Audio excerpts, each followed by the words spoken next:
Welcome everyone tonight. We are going to continue on our series of teachings on the mind-brain connections. We're going to be talking tonight about Jacob's ladder. So if you have your Bibles or your devices that you use to follow along, I'll be going to Genesis chapter 27.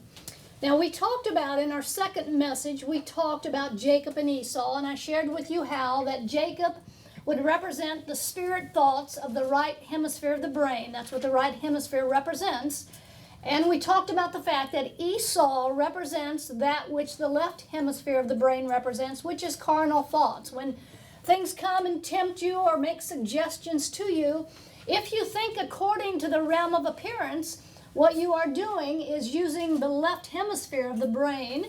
If instead you are thinking the Christ thoughts and putting on the mind of Christ, if you are practicing the single eye, according to Matthew 6:22, then you are thinking from what the right hemisphere of the brain represents. Now, I'm not saying the right hemisphere is the mind of Christ or the left hemisphere is carnal thinking, but represents either carnal thinking or the mind of Christ thoughts. So what I want to talk about tonight, we'll eventually get to Jacob's ladder, but I have to kind of set this up before we can actually get there. And what I want to share with you is that Isaac, the father, remember, was married to Rebekah, and they had Jacob and Esau. Now Isaac would represent the mind. It would represent our total personality, whereas Rebekah, on the other hand, would represent the spirit. And then once again, Jacob represents putting on the thoughts of Christ, and Esau represents the putting on of carnal thoughts when temptations or suggestions or appearance realm things come at you. So this is what we want to see tonight as we get into this. Now, people have asked me many times, what about the left side? Well, God made the left side just as well as he made the right side. You know, he wonderfully, Psalm 139 says, he fearfully and wonderfully knitted us in our mother's womb. And that includes the brain. And we talked about the fact that if we laid our physical body upon the tabernacle, what would be in the most holy place but our head, our brain? And remember, Jesus, in talking to the disciples that had not caught fish all night, he said, cast your net to the right side. What is that talking about? Well, 9 is the number of consciousness, and when they cast their nets to the right side, they caught 153. Now, the numerical value of that, when you add 1 and 5 and 3 together, you get 9. So what is that? It's not about ships, it's not about nets, it's not about fish. It is about consciousness. Cast your consciousness, your awareness to the right side. And we looked at quite a few scriptures about the right side as opposed to the left side. Now, let me just say, though, God, of course, is the God of the left side. If you didn't have the left side, you couldn't enjoy ice cream and cake and vacation. Nothing wrong with the earth side. Heaven and earth are one. But what we need to understand is this left side and what it represents needs to be funneled and guided by the Holy Spirit. There's nothing wrong with intellect, and the left side is primarily intellect. But we don't want to just live by our intellect. The Spirit needs to quicken the intellect. That's one of the meanings of obedience. It means to hear with intelligence and to be able to repeat that back intelligently by the Spirit. So nothing wrong with the left side. It's just that it must be utilized by the Spirit. And that's a very important thing for us to understand. God made our bodies. He made the right side. He made the left side. And so the two are already one. But if we want to experience the two being made one, we talked about meditation. We must have true prayer. And this is all one and the same. We must turn within. We must practice the single eye. And as we do, it's the same thing as putting on the mind of Christ. What is true prayer? It's seeing things the way the Father sees them. What is meditation? It's going within and seeing the way the Father sees all things. That's all that it is. We're not talking about some Eastern, meditation of transcendental meditation or anything like that. We're just talking about spontaneously turning within, and that's meditation. That's true prayer. That's practicing the single eye, and it's all of the above. And so that's what we've been talking about. Now, let me say this again. Isaac represents the mind. Rebekah represents the spirit.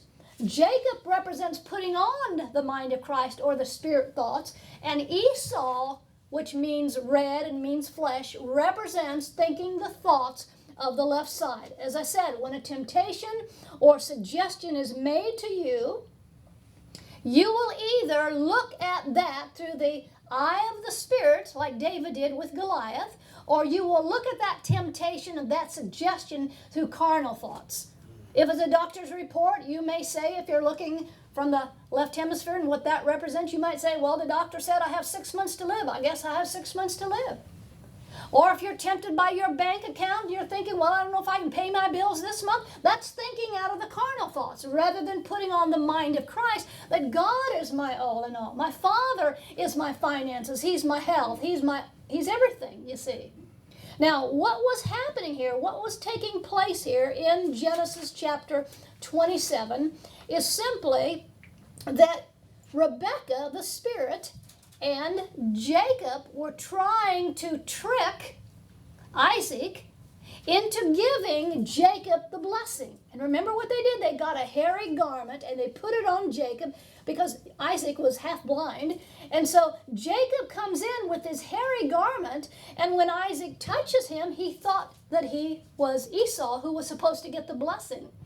And so this is what we talked about earlier. I talked about the fact that when suggestions and temptations come to us, we can trick the left side. How do we trick the left side? Well, different people have different ways of doing that. Sometimes people just get quiet, maybe listen to music, or just turn within in meditation, or put on the mind of Christ, or practice the single eye. That's how you trick the left side. Now, let me just say this. Do you know the left side can also try to trick the right side? How? By getting you to focus upon the appearance. By getting you to say, oh, that doctor's report must really, he's a doctor. He's got his PhD and all this and that. He must know what he's talking about. And so you agree then out of the left hemisphere of the brain what he said. So what is that? That's the left side trying to get you to believe the evil report, trying to trick the right side. But what we need to understand is every time or any time something looms up before us in the realm of appearance, the way we would stop thinking out of this realm is not fighting those thoughts, because you cannot stop those thoughts. You cannot. You can wrestle with the negative thoughts, you can fight with them, but it's when you put on the mind of Christ that they effortlessly are swallowed up. That's good. And that's what we need to understand. It's not about fighting. It's not about warring. We talked about David and Goliath. David did not fight.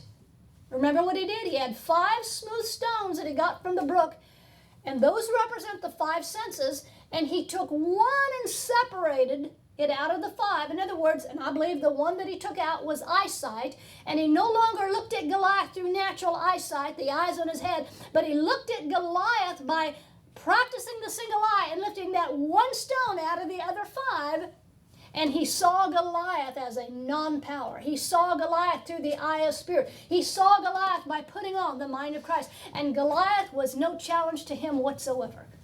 Even though, they tried to discourage him, and, oh, you're just a punk, who do you think you are coming down here, you little brat? You can't win this giant. You can't win against this 9-foot giant.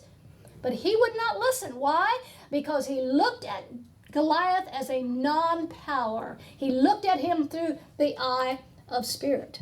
So, that's how we can trick the left hemisphere, or what the left hemisphere represents, which is the carnal thoughts, giving something a power that has no power.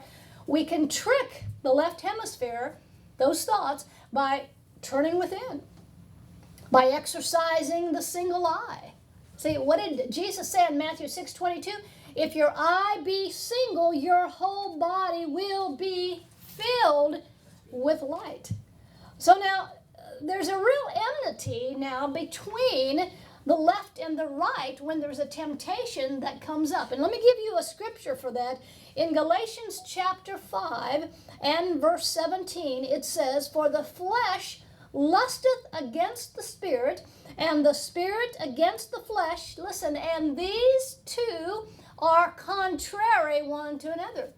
So what is it saying? It is simply saying that when you're tempted, or when a suggestion is made, and you start leaning toward the negative thoughts rather than putting on the mind of Christ, the two become contrary one to another. There's a fight in a sense going on, but the fight is not going to be won by more fighting.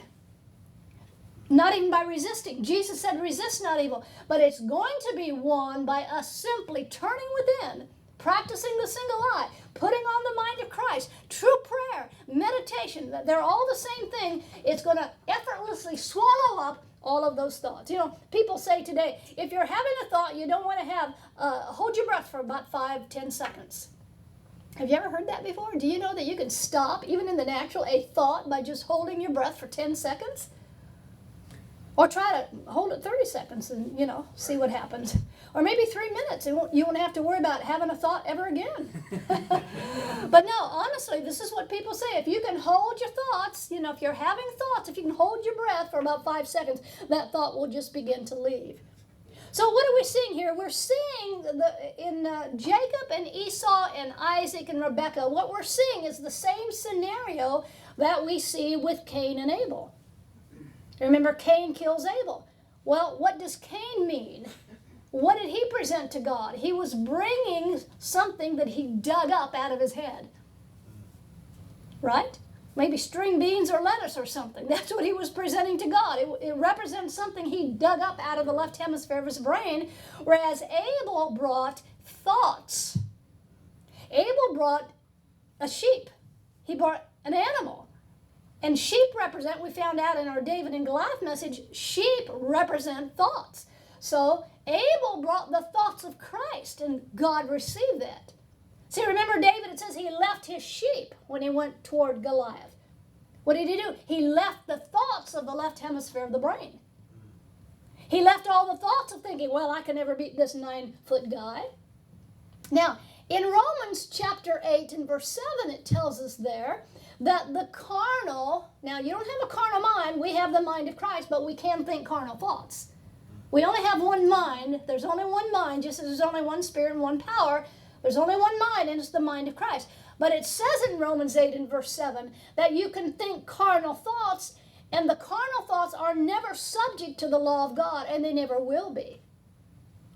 You have to come over here to the right side, and you have to practice the single eye. And the single eye just simply means I choose not to see things according to the two eyes of my head, but I choose to see things through the single eye, the one eye, the eye of Christ.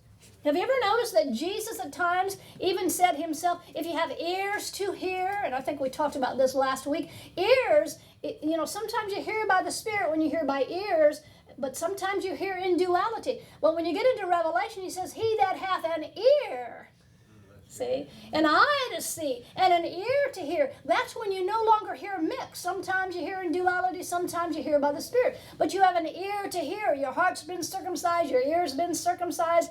Seeing from the outside and hearing from the outside has been cut off. Now, did you find Genesis chapter 27? Let me read some verses in Genesis chapter 27. But what we need to understand is once the mind picks up on the right side, then you're headed in the right direction. I give you quite a few scriptures, about the right side. There was one in, I think Isaiah chapter 30, if I'm not mistaken, yes, verse 21. And it says there, thine ear shall hear a word behind thee, or really it's within thee, saying, this is the way, walk ye in it, when you turn to the left hand and when you turn to the right. In other words, when you're living your life and you're going back and forth from left to right, one day you're thinking carnally, next day you're, doing real well, putting on the mind of Christ. What does it say there? When you're going back and forth from the left to the right, in Isaiah 30, it says you need to just wait and hear the voice inside of you that says, this is the way, walk ye in it. You see, when you're back and forth, this is the way, walk ye in it. Now, listen to Genesis 27. Now, what has happened here is simply that Esau was hating Jacob because Jacob, remember, he wore the hairy garment and he went into Isaac, who was half blind, and he got the blessing that Esau was supposed to get. So Esau's ticked off. So he's going to go after Jacob to try to kill him. And look what it says in Genesis 27, verse 41. And Esau hated Jacob because of the blessing wherewith his father blessed Jacob. And Esau said in his heart, the days of mourning for my father are at hand. Then will I slay my brother Jacob. In other words, that which is the left side is going to do what it has to do to try to kill the right side. That's what he's saying there. Same way with David and Goliath. Remember, Goliath and Saul and they and the men of Israel were trying to discourage David. In other words, the left side was trying, and they represented religion, if you recall. The left side that comes out of religion or just out of carnal thinking is trying to kill the right side. Always trying to kill the right side. But here again, what do? We trick the left side. And how do we trick the left side? By turning within. Getting quiet is the first thing. Getting quiet, turn within, meditation, true prayer, practicing the single eye, which is just simply getting quiet, putting the shut to the up a little bit, getting quiet, and just turning within yourself. And asking yourself, does this thing, this suggestion or temptation really have any stinking power? Or is it something that my Father has always been as me from before the foundation of the world? Now, notice what it says at the end of verse 41 there again. I will slay my brother Jacob. So can you see how this can go on in the inside of your mind? But then notice, you can trick that left side by listening to Rebekah. What Rebekah represents. What did she represent? The Spirit. And look what Rebekah says in verse 43 now. She's going to give Jacob some advice. She says, now therefore, my son, speaking to Jacob, obey my voice and arise. Flee thou to Laban my brother in Haran.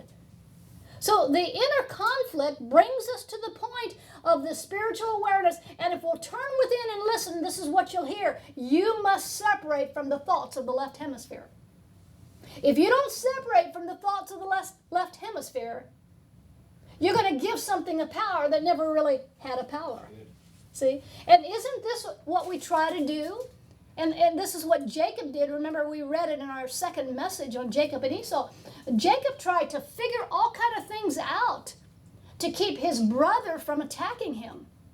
He was trying to control Esau. Remember, he sent him a whole bunch of animals and a bunch of gifts trying to appease Esau so Esau would not come after him. And you see, that's exactly what we do. We try to control. We try to manipulate when we're thinking out of the left hemisphere of the brain. We try to fix people. We try to fix situations rather than just resting and turning within and listening to what the Spirit has to say. So what is being said here? Look at that verse again.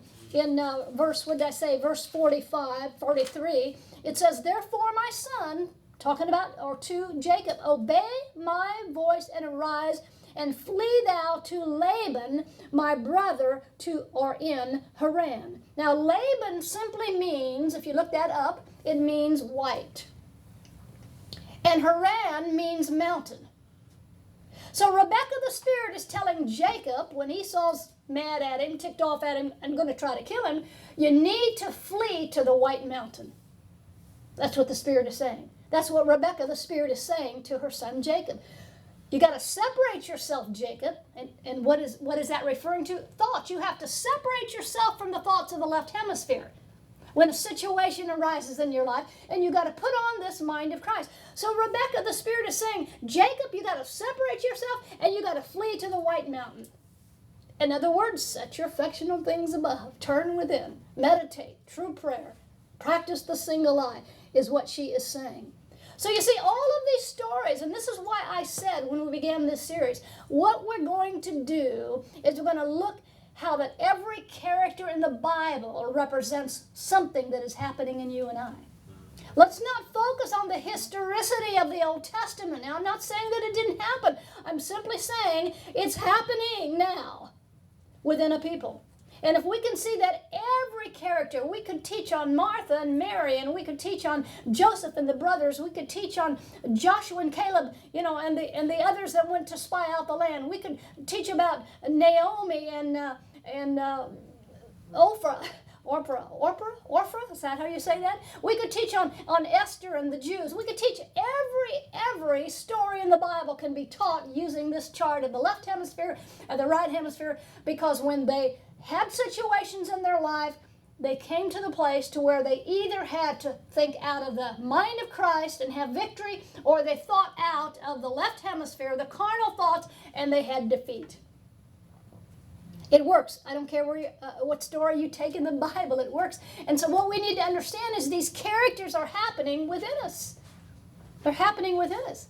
Now, I know that there are some other people. 40 years ago, we had a lady come to us and minister in my husband and my church in Fort Wayne. Her name was Irene Lindsay from Neodesha, Kansas. She's passed away now. But she came and she ministered on the pineal gland 40 years ago. And it caught hold of me 40 years ago. And I've ministered some of it here and there, but I've held a lot of this for 40 years. A lot of it. And she had lesson plans on the pineal gland. She ministered in a balanced way. Now, there are some on YouTube today that are ministering this message, but let me say, it's mixed with reincarnation. It's mixed with the fact that Muhammad and Krishna and Buddha were all Jesus. They all were born, of a virgin birth as well as Jesus, and it's all mixed up. But I want to teach this in a balanced way. And I'm just simply going to teach this simply as all of the characters represent something on the inside of us. If you want to talk about reincarnation, let me just say this. The reason I don't embrace that is because I came here perfect, and so did you. And I don't have to be recycled. If I would die and go by the way of the grave, God forbid, I don't want to have to go into another person until I evolve, until I'm perfect. I'm already perfect. Hello? That's why I don't embrace that. But see, some of the people, even some that teach some of this, believe in reincarnation. Why? Because they have not come to understand that the death exposed the lies of religion and the resurrection revealed the truth. And what the resurrection revealed is, according to Ecclesiastes 7:29, he brought us here upright. We were always one with him. We were never separate from him. We were brought here upright, but man sought out many inventions, which means vain imaginations. Man sought religion out. And they began to think very squirrely, and we embraced it, but we came here perfect and complete and one, and we embraced religion, and we got amnesia, and we fell asleep, and now his resurrection is bringing forth the truth to wake us up. Listen, folks, he's not changing us. He's waking us up. 2 Corinthians chapter 3 talks about going from realm to realm and glory to glory. That's an awakening. There's nothing about us that has to change other than what we might think that is not right. That's the only thing that needs to change is our thinking, because we've embraced this, we have embraced this religion. We've sought out many inventions, vain imaginations about our uprightness, that we were always upright. Now, I didn't mean to say all that. Won't cost you any extra. But let me just continue with this message now. Notice what it says in verse 45. There's some interesting statements now here that Rebekah, the Spirit, makes. Verse 45, until thy brother's anger turn away from thee, and he forget that which thou hast done to him, then I will send and fetch thee from thence. Now she's talking to Jacob, and she's saying, when your brother's no longer ticked off, if you go to the White Mountain to my brother Laban in Haran, if you rise and go to the White Mountain, representing the mind of Christ, then I'm going to send for you once your brother Esau is no longer ticked off at you and wanting to kill you. That's really what's being said. Then I will send, it says, and fetch thee from thence. Why should I be deprived also of you both in one day? In other words, if this doesn't stop, if your brother doesn't stop with his anger and wants to come after you and kill you, the whole family is going to be destroyed. And I can't handle that, she's saying. See? And that's really what the Spirit is saying today. There's got to be a people in the earth that realize that nothing in and itself has any power except the power we would give it by thinking carnally or out of the left hemisphere of the brain. There's got to be a people that will turn within, practice the single eye, meditate, quit going back and forth from the left to the right, but allow all of this on the left side to be funneled through the Spirit. Nothing wrong with intellect, nothing wrong with reasoning, nothing wrong with logic, but it has to be funneled through the Spirit. And if it's not funneled through the Spirit, we make a mess for ourselves. So what Rebecca, the Spirit, is saying here to Jacob is, you go to the White Mountain, and I'll call for you once I realize and I know that Esau's no longer angry at you. Because I cannot bear, this is the Spirit speaking, I cannot bear for the whole family to be destroyed. See, and that's what the Spirit is telling us. Go to the White Mountain. Religion's after you. People might be after you. Go to the White Mountain so that you can have peace. And that's the only place that you will realize that religion has no power. It wants us to think it does. Physical problems have no power. Social, mental, financial, they have no power whatsoever. But we've got to get up to the White Mountain. Got to get up to the White Mountain. We've got to practice the single eye. Now, let me give you another thing that would be very interesting for us to know. Some time ago I taught, I think it was our last little mini conference that we had, I taught a message about birthing a lie baby. And I read from Psalm 7 and verse 14, which says, this guy had sex with sin and he birthed a lie baby. Now if we intercourse with this side, if I can say it this way, there's no children here. If we have sex with this side, if we intercourse with the left hemisphere and what that represents, we're going to birth a lie baby. Mm-hmm. And I liked what Bill said at that meeting.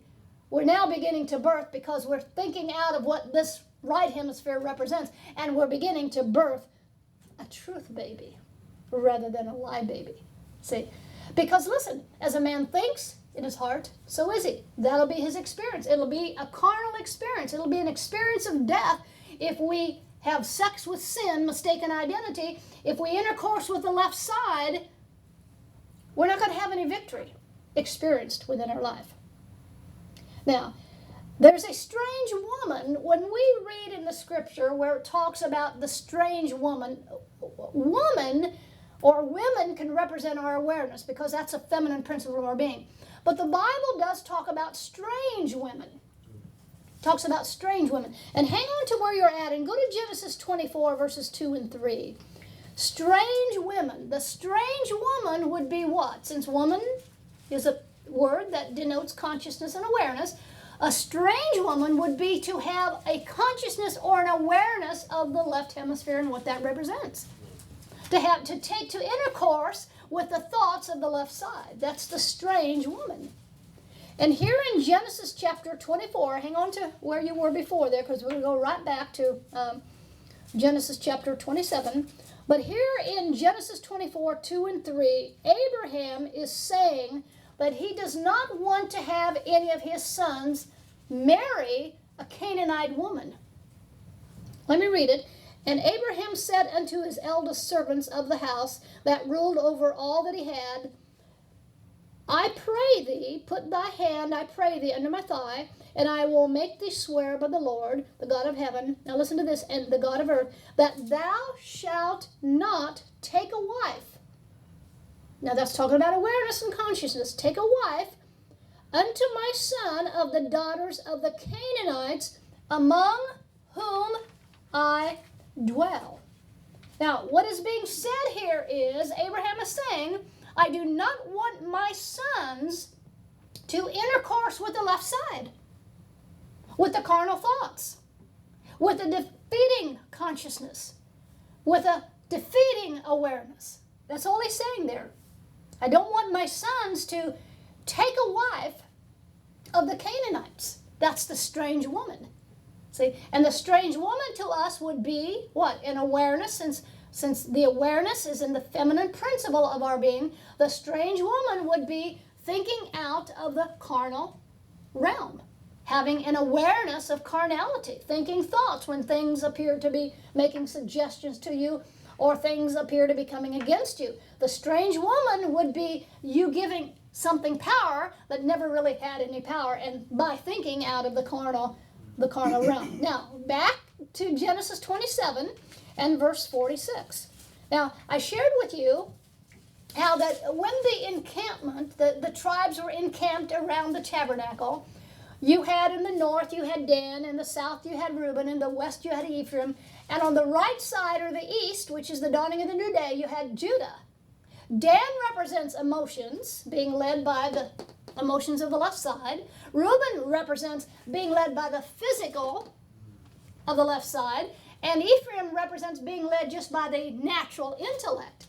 However, Judah on the east side, and you had to enter the door of the tabernacle through the right, the east, which speaks of the dawning of the new day. And we know that every time there was a battle, who did they put in the front row? But Judah, you see. Why? Representing the right side, because Judah represents the right side, putting on the mind of Christ, saying, thinking with a single eye, see, drawing within yourself and going from that. Now, listen here.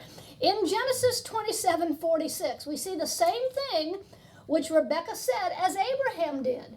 I don't want my daughters to take a wife of the Canaanites. I don't want my sons to have the awareness, take on the awareness of the strange woman. Okay? The carnal thoughts. So Rebekah says in verse 46 of Genesis 27, if Jacob takes a wife of the daughters of Heth, H-E-T-H, what good will my life be? In other words, women normally refer to emotions. See, that's why, I'm looking at some things, even in the Old Testament, even differently now, where he said, Saul was told to go and kill the women and the men and the children. And we know God is not a killer. He wasn't involved in that. So what was he talking about? I think he was talking about, among other things, kill the emotions, not people. See, because the women represent the emotions. And the young children represent the immaturity, you see, in people. A lot of Christians have immaturity today, see? And so I think that's what he was talking about. And how do you kill the left side? Well, not by fighting it, just don't feed it. Hello? Are you here? Did you go home? Quiet in this Lutheran church tonight. Listen. How do you kill the thoughts of the left side? Not by fighting, just don't feed it. And how do you not feed it? Putting on the mind of Christ. Drawing on the single eye. Exercising the single eye. So here in Genesis 27:46, Rebekah is saying, don't take a daughter, don't take an awareness of the emotional realm. Don't be led by your emotions out here in the left hemisphere of the brain, but allow the emotions to be controlled by the Spirit. Nothing wrong with emotions. God gave us emotions. Thank God. I love emotions. I love ice cream. I love having a body. I love my earth. If I didn't have an earth or a body, guess what? I couldn't express the Father because our bodies are a vehicle of expression. But I don't want to be led by my body. I want to be absent from the body. Right? And present with the Lord. Don't want to be led by my five senses or by the body. Don't want to be led by the emotions. Don't want to be led just by intellect. So she's saying to Jacob, if Jacob takes a wife of the daughters of Heth, what good will my life be? Your life will be no good if you're just led by the emotions. But see, this is what Isaiah said in Isaiah 2:22. Cease ye from man whose breath is in his nostrils. What is that? Don't be led by the five senses. The breath in your nostrils is that's smelling, right? And breathing, that's part of the five senses. So he's saying, what account is a man that is led by the breath? Cease ye from man whose breath is in his nostrils. Of what account is he? See, and this Rebekah, the Spirit is saying the same thing to us. Cease ye from being led by man, the left hemisphere, and be led by Christ, the Christ that you are. That's good news. See, that's good news. And listen, this is not, sometimes grace is taught, well, there's nothing you have to do. Well, there's nothing you have to do in the energy of the flesh because it's all done. Everything is done. But there is something you do where your nature is concerned to put on the mind of Christ, which is who you be. You don't just have the mind of Christ. You be Christ in the earth. To put it on, that's your nature to do that. So that's not a doing in the energy of the flesh. We don't do to be. But out of being, there are some things that we do. Absolutely, there are some things that we do. So grace is, it's not something that we, fight any doing, but it's not just out of the realm of doing to try to get something or try to be someone. It's realizing we already are and we have all things. And out of that, in order for us to experience what we're talking about, there are some things we do. But it's our nature. It's who we are. Now, let me give you a scripture. Hang on to Genesis 27, but let me give you something in Proverbs chapter 2, verses 16 through 18 that talk about the strange woman. And what is the strange woman? It is an awareness of carnal thoughts, defeating thoughts.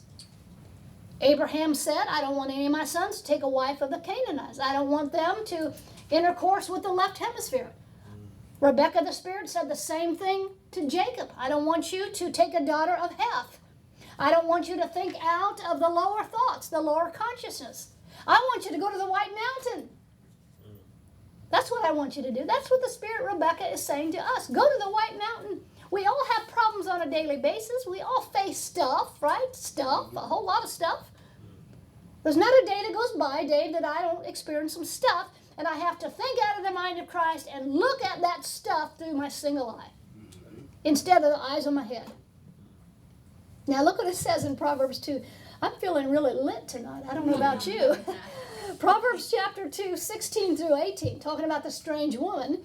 It says, to deliver thee from the strange woman, even from the stranger which flattereth with her words, which forsaketh the guide of her youth, and forgetteth the covenant of her God. For her house inclineth unto death, and her paths unto the dead. So now, as I said, there's a way for us to circumvent the strange woman, though. The awareness of the negative.